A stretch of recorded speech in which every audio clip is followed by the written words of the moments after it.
Good afternoon, everyone, and thanks for tuning in to this webcast. Our featured speaker today is Hunter Thurman, President of Alpha Diver.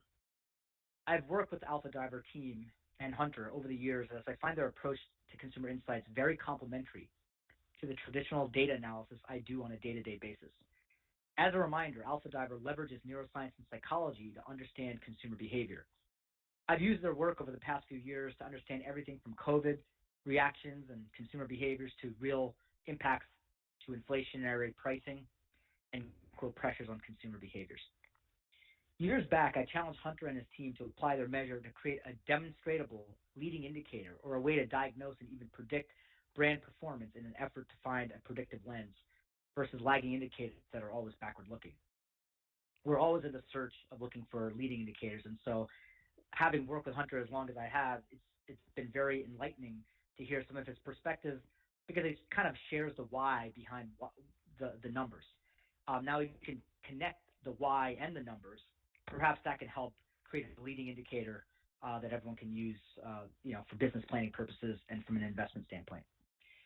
Now, Hunter and his team, they've been collecting data since 2018, compromising a longitudinal database, not just of what is happening in the market, but why those things are happening. And my team recently partnered with Alpha Diver to apply a long-term trend they're seeing in their data with real-world brand performance. And Hunter's going to go take us through this right now. So with that intro, Hunter, over to you. Great. Thanks, Nick. Great to be here. I'll clip through this. Hopefully everyone can see our slides. I don't have a ton of slides to cover, but I want to make sure we hit the high points of what we're looking at, and then we'll allow plenty of time for Q&A. So as you set up and as this first slide sets up, we're always interested in why people buy. Why do consumers and shoppers make the decisions they do? And what we're going to talk about today is mapping the psychology that we measure, the drivers and barriers of behavior between the ears, as we say, mapping that back to real world, which of course everything we do, all market research, all insights, and marketplace analysis should link to the real world. But as you said, we're really trying to demonstrate some of these lash ups and show these tangible links to real world performance. So look, we all know that decision making in the real world can be murky. Everyone talks about the omni-channel. We talk about all the multifaceted influences and forces going on out in the world. So it's murky. Why people do what they do day to day, moment to moment can be something of a mystery. And yet we're all looking for this crystal ball as we teased in this session setup. Everybody's looking for an ability to predict, to forecast, to skate where the puck is going, whatever analogy you like. However, as we know, and as you talk about in a lot of your coverage and your updates, the context of consumer culture makes leading indicators inherently flawed. It's just as soon as you've got a beat on something, there's a disruption, there's a supply chain issue or a macroeconomic force, and these are some little representative thumbnails, probably the least polarizing examples of all the things that we're all aware of that are going on that influence behavior. And so with so much contextual noise, it can be really difficult to understand what's really influencing consumer choice and consumer behavior. However, there are measurable forces, these macro forces that define the overarching zeitgeist of consumer culture and consumer decision making. There are these what you can think of as ambient forces that are influencing our decisions, and they're not dictating everything we're doing, but they are stable and they are ever present, although sometimes they're hard to see, and that's exactly what we measure. So, we know, and from, you mentioned neuroscience and psychology, from the world of academia, we know that people behave based on predictable drivers and barriers.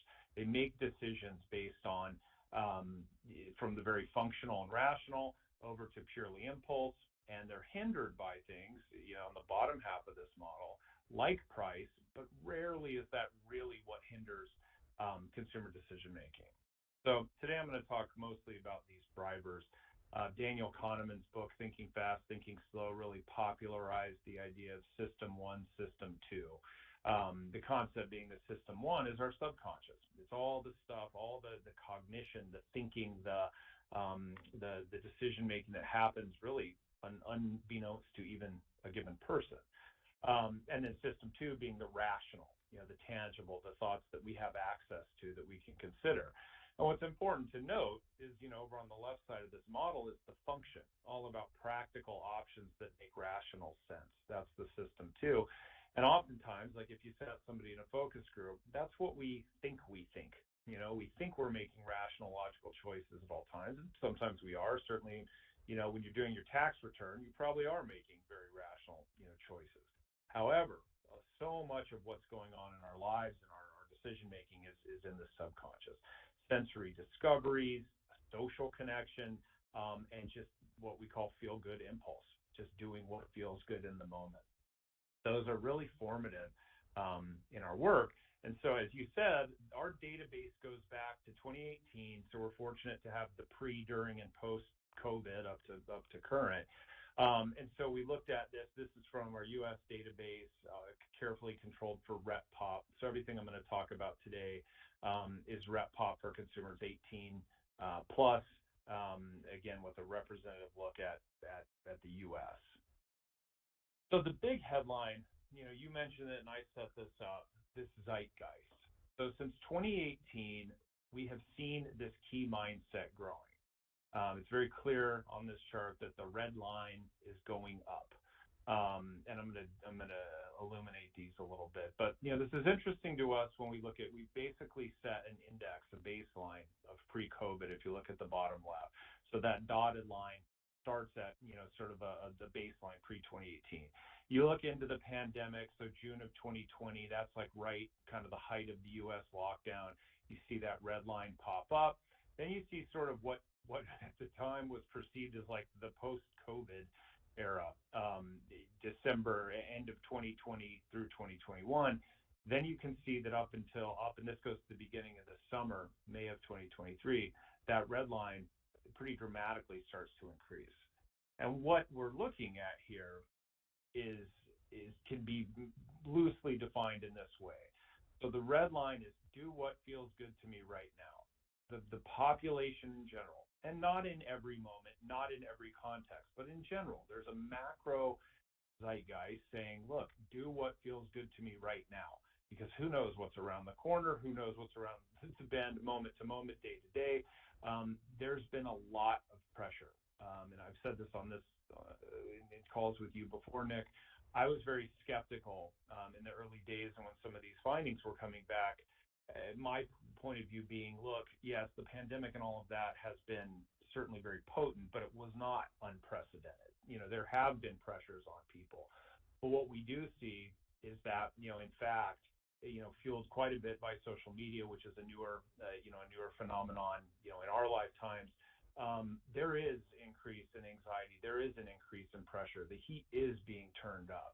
And as a result, culturally, we're just doing what feels good in the moment, more of a YOLO, carpe diem, whatever you like, mindset. And you can see that comes at the expense, certainly, of the blue, do what makes rational sense.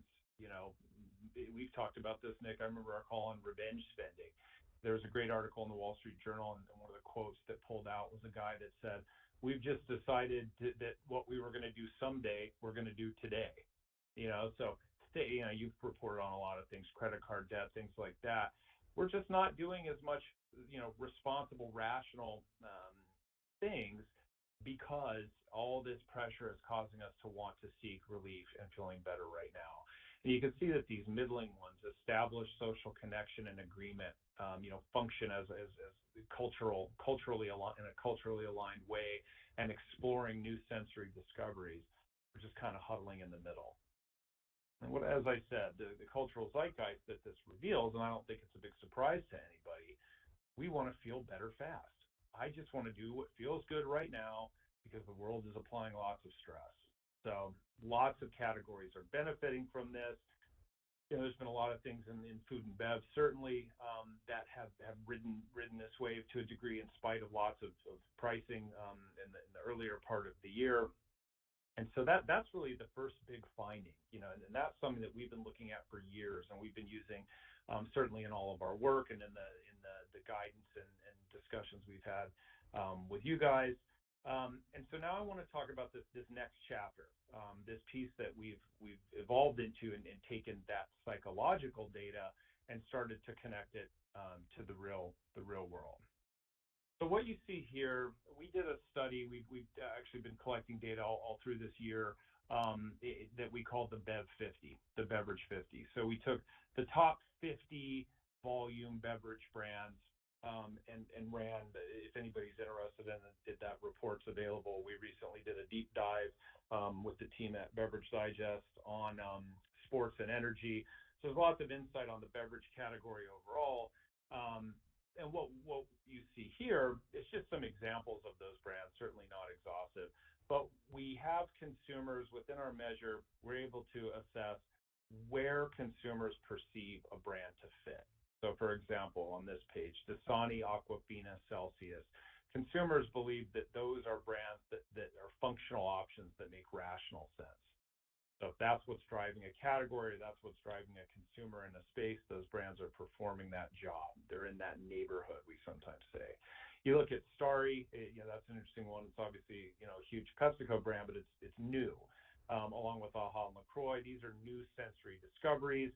You look at, interestingly, a water, and then Pepsi and tea, establishing social connection and agreement. Those are things that, we all can agree on. Those are the top indexing brands from that study there. And then lastly, this neighborhood that we're kind of talking about. Do what feels good to me right now. Not terribly surprising that energy drinks and Mountain Dew kind of top that heap. And if you do look at that sports and energy deep dive, you'll see that a lot of isotonics, a lot of sports brands are over there too. I just want to set this as the stage of how we're attributing these brands and how we're basically assessing what people think of them.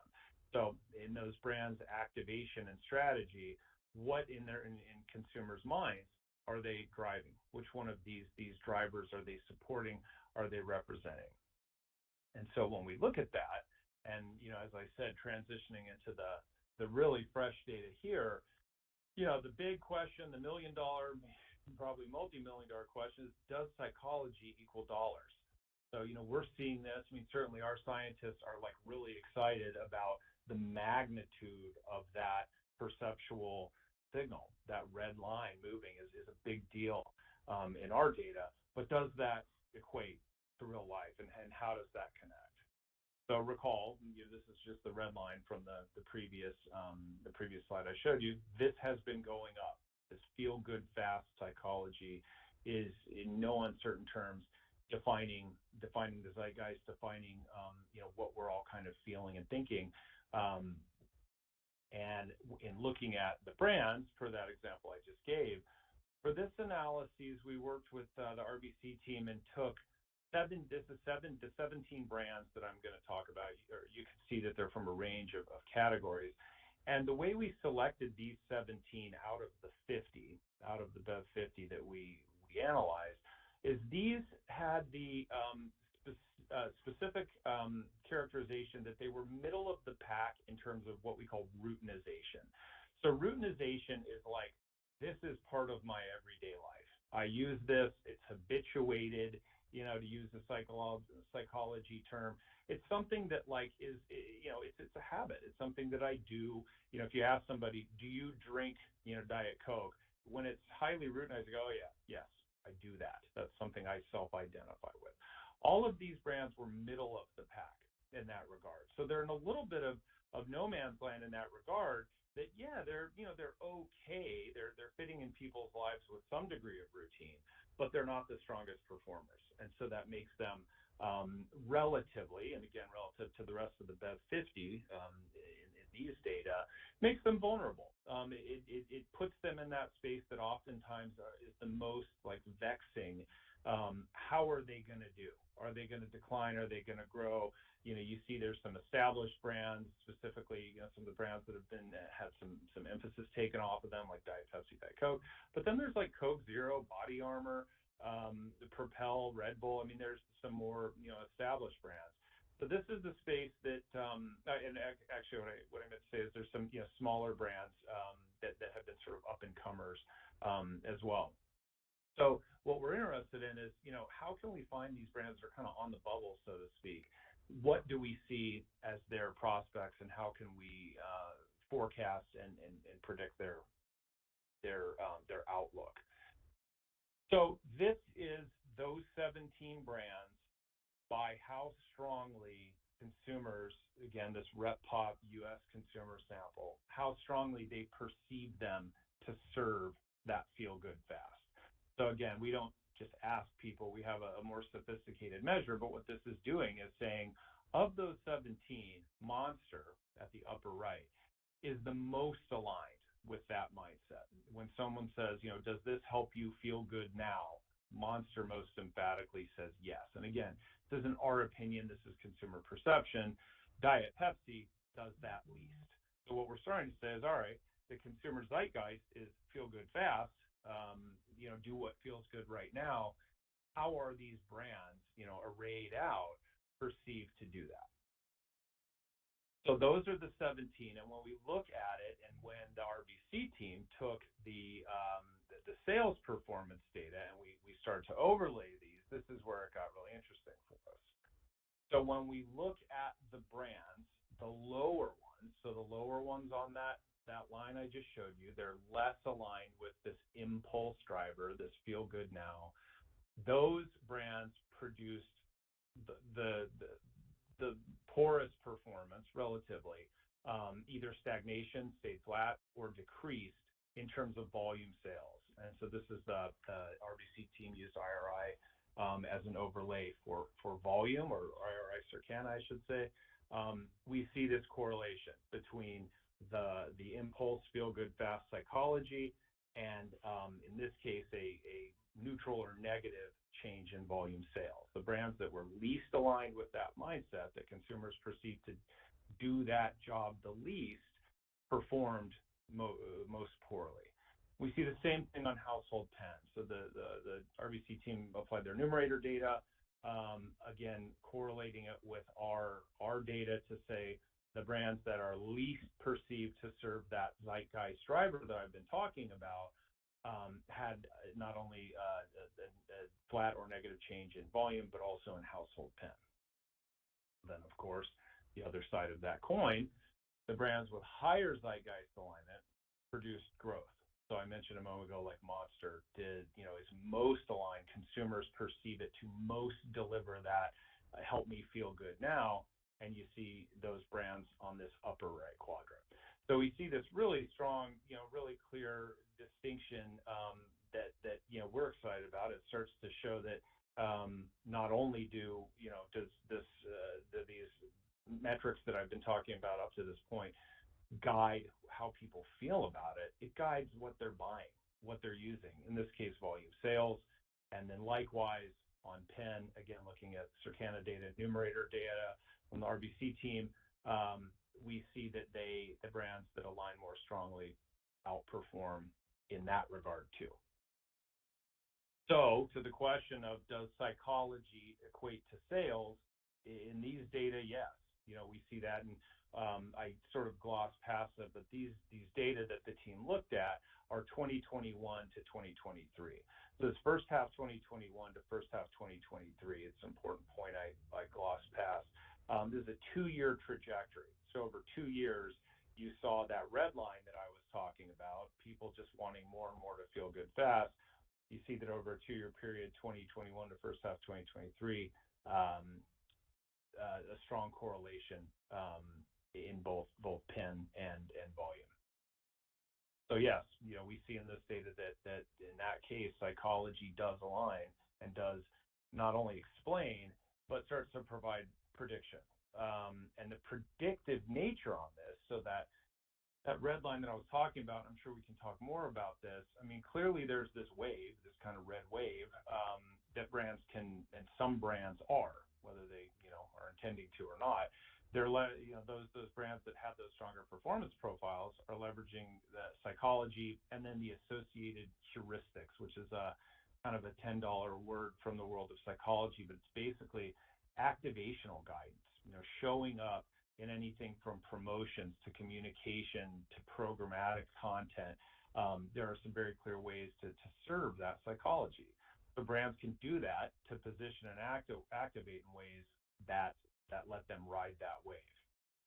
I mentioned that the brands that we shared there, those 17, are in the middle of mature, or rather the middle of routine or routinization.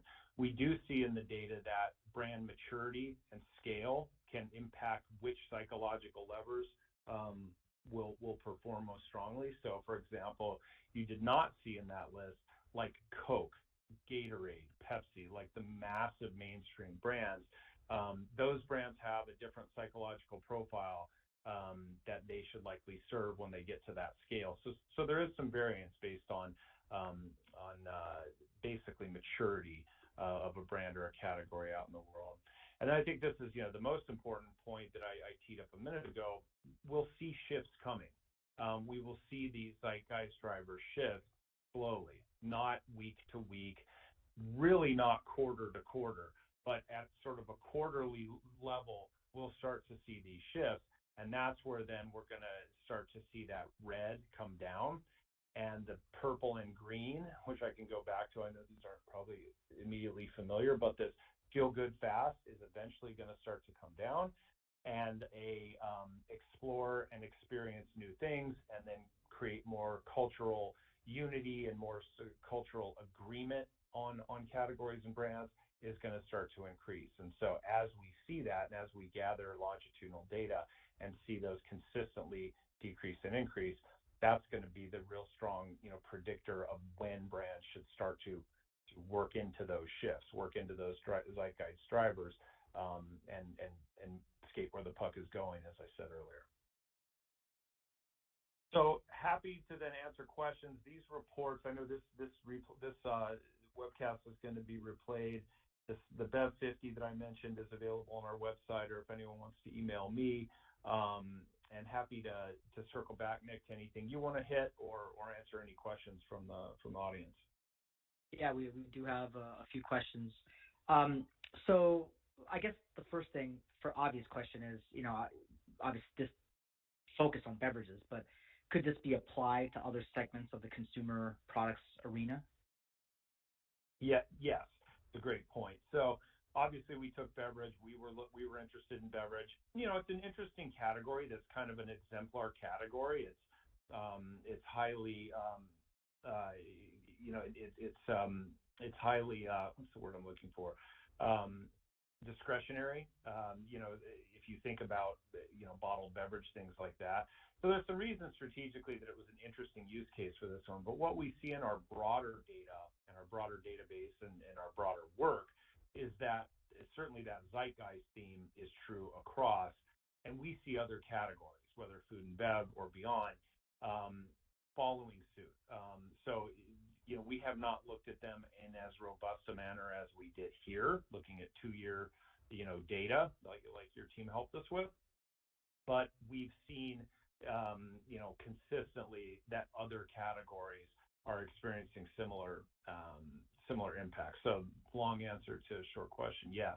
We're certainly in the process of running more of these analyses. We can continue to do so, but we do believe, and we have reason to believe from our other data that this will be instructive across categories. And then, if you look at the different lines, and obviously what feels good has been, a dominant line in that chart, but it is coming off a bit, and you're seeing some of those other lines start to move up. So I guess the question is, how leading is that, like that macro viewpoint, right? So if we're seeing, and I can just tell you my own behaviors, like I was definitely doing what was feeling good for a couple of years, right? As we were coming out of COVID, and now I'm not drinking as much wine and eating as much ice cream and the like. So I'm getting to much more rational. I'm starting to take my health more seriously. Like, how do we think about that? Or how do you think about that? In terms of advising some of your clients. Yeah, the unlock with it. Now I think I'm nodding along to everything you just said. There's there's some interesting, more anthropological models that if you look back all the way back to like early 1900s, we do see these cycles. They tend to happen, and I've written a couple pieces on this. They tend to happen in alignment with the decade. So it's not to say that on New Year's Eve 2029 we're going to flip to the next one, but we do see that these generational decade generations, the 80s, the 90s, that people are sort of familiar with, they do align, and it is cyclical. So what's interesting about it, and I see a question that basically aligns with what you just said, Nick, that the pendulum may swing back to this kind of better for me, what makes sense. If you look at the chart that I pulled back up here, and again, not to say that your individual experience, would have to be reflective, but the rational, what just makes full logical sense continues to decline. And what we see in that cyclical model, and what you find, is that it's not so much that we're moving away from just, what feels good in the pursuit of some stress relief, some pressure relief. We're starting to explore new ways. So like when you talk about, and I won't put words in your mouth, but like in my own experience, when you think about, okay, I'm trying to, drink less alcohol, eat healthier, whatever. What's interesting about it, and what can be a real unlock for marketers, is that people aren't doing that because they think it makes sense, and they're not using a purely rational lens. They're actually in a pursuit of trying to discover new ways of living, new ways of discovering. They're actually in more of an exploratory mindset.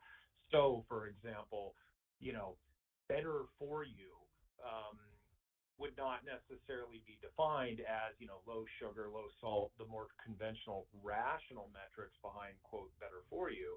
Better for you would actually be new experiences, new discoveries, more novel things. And so, if you're a marketer looking to an innovation trajectory, that's a whole other door, number 3, that this reveals, that it's not just about making sense, from a real rational, even the way you communicate, claims perspective.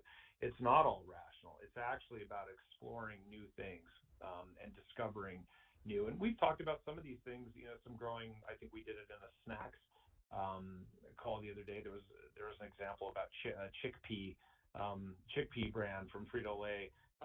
It's an interesting example of, look, it's not because chickpeas are so healthy and have fiber and all this stuff. It's because they're actually something new to discover and explore, as we try to find better ways as a culture and as individuals, to eat, to drink, to live. Yeah, helpful. And then can you just clarify what you were talking about regarding the maturity of the brand? So this whole Coke versus Coke Zero, discussion. Yeah, what we find is that, so when we look at the job of a category, so in this case, energy drinks. So I mentioned that deep dive we just did on sports and energy. We find that, in that report, we were talking a lot about the overlap, the confusion between sports and energy.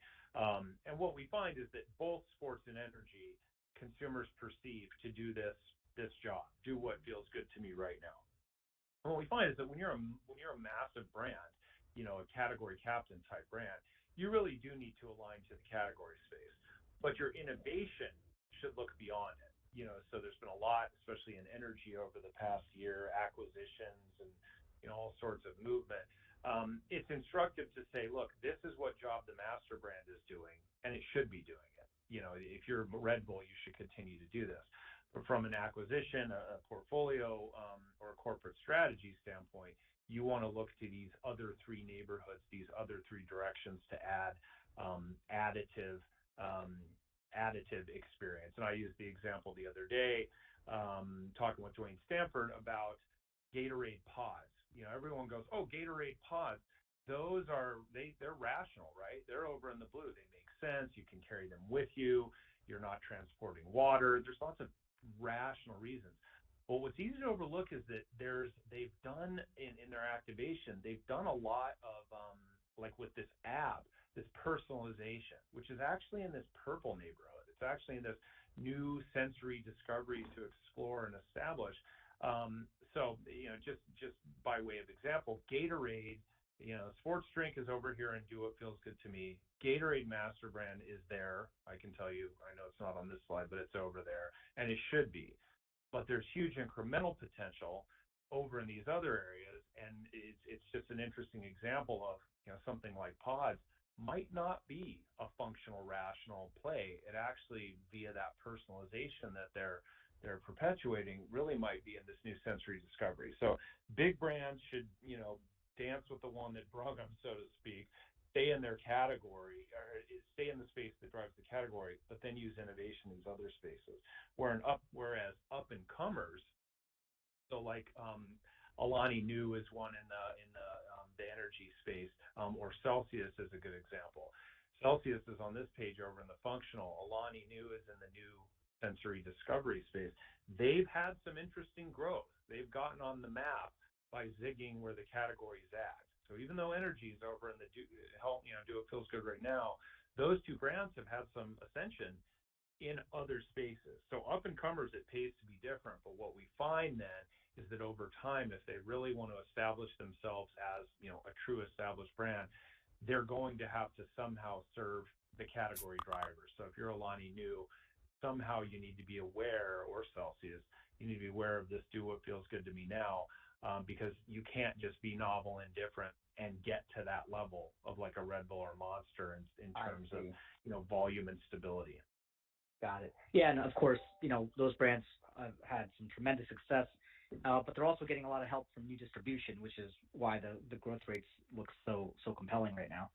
Absolutely. All right, well, we're going to cut it off there because I try to keep this to 30 minutes. So, Hunter, I want to thank you for providing your insight. I always find it useful. I mean, we as analysts sit behind a desk and crunching numbers and balance sheets and income statements, and sometimes it's good to get some peripheral perspective that you can actually match the numbers up against. So that's why I find this so helpful, and I really thank you for taking the time and working with my team to put all this together.